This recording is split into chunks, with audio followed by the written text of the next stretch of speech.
Hello, everyone. I had a little bit more about child welfare, and it's still in lieu of the Megan Walsh case. I'm still collecting information on that, but I came across a few things that were pretty interesting.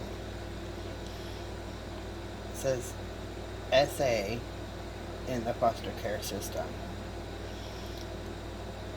When we think of foster care systems, we like to imagine a filthy, hungry, bruised child with a cast on their arm and a bandage on their knee, finding the loving embrace of a family that opens their home and their hearts in order to feed, heal, care for, comfort, and validate the child in an attempt to help the child recover from some horrific childhood trauma inflicted upon them by their parents. We think of Child Protective Services as heroes, guardians, a unique set of human beings whose purpose is to protect the children from all types of harm. Sometimes we let the system program our thoughts and implant images in our minds. Images and thoughts that are false.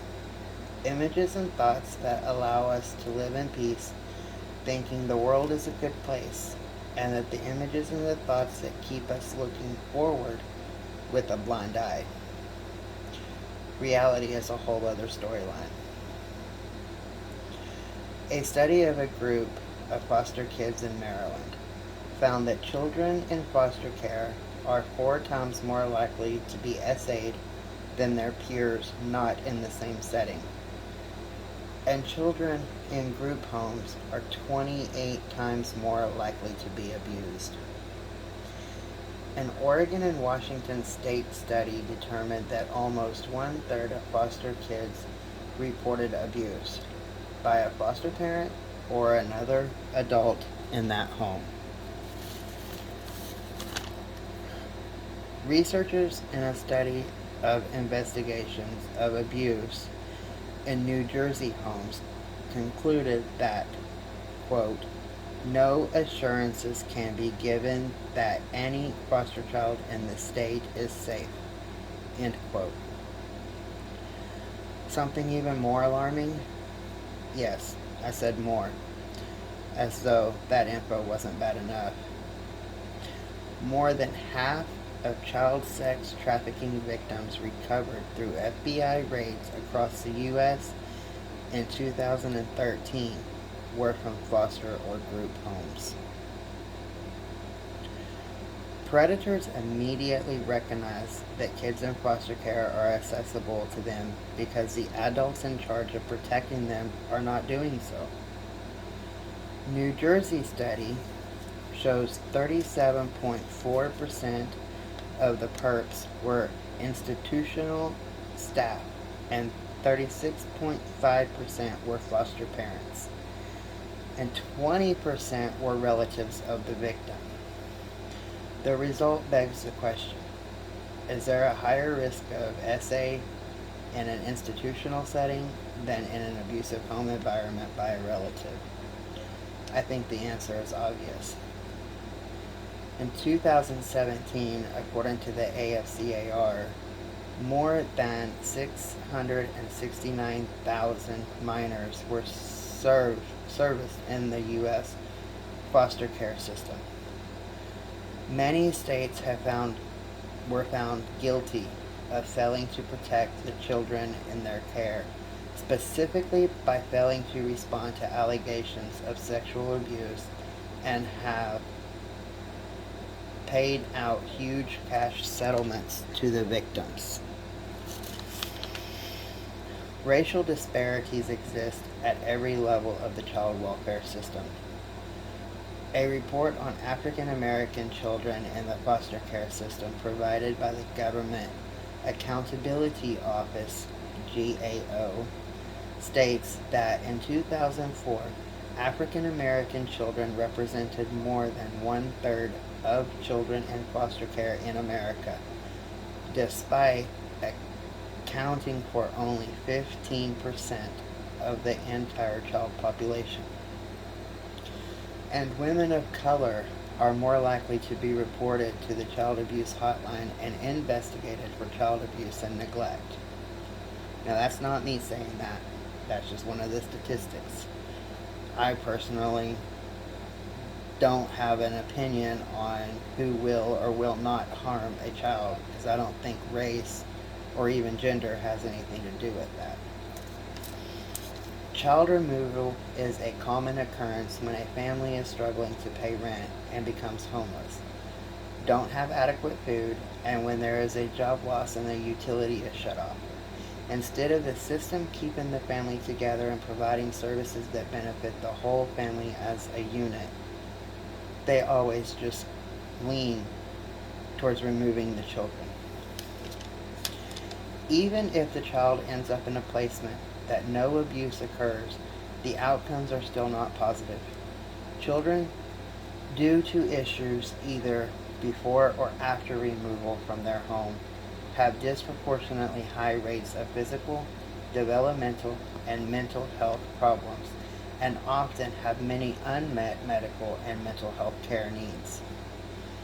So the social structure of the juvenile system, be it a foster home, a group home, a church home, or any other kind of placement that fails to address the problem of abuse occurring within their institutions, not only fail, they propagate the harm. When it comes to foster care, this leaves the child without fit homes, as well as a slim chance of a nurturing and supportive childhood. The system would be better equipped to achieve its objective of providing fit environments for children in crisis if they put more preventative measures in place. For an example, stricter screening of caregivers, or a more extensive protocol to combat and investigate abuse claims, as well as a higher rate of prosecution for crimes committed in an institutional setting.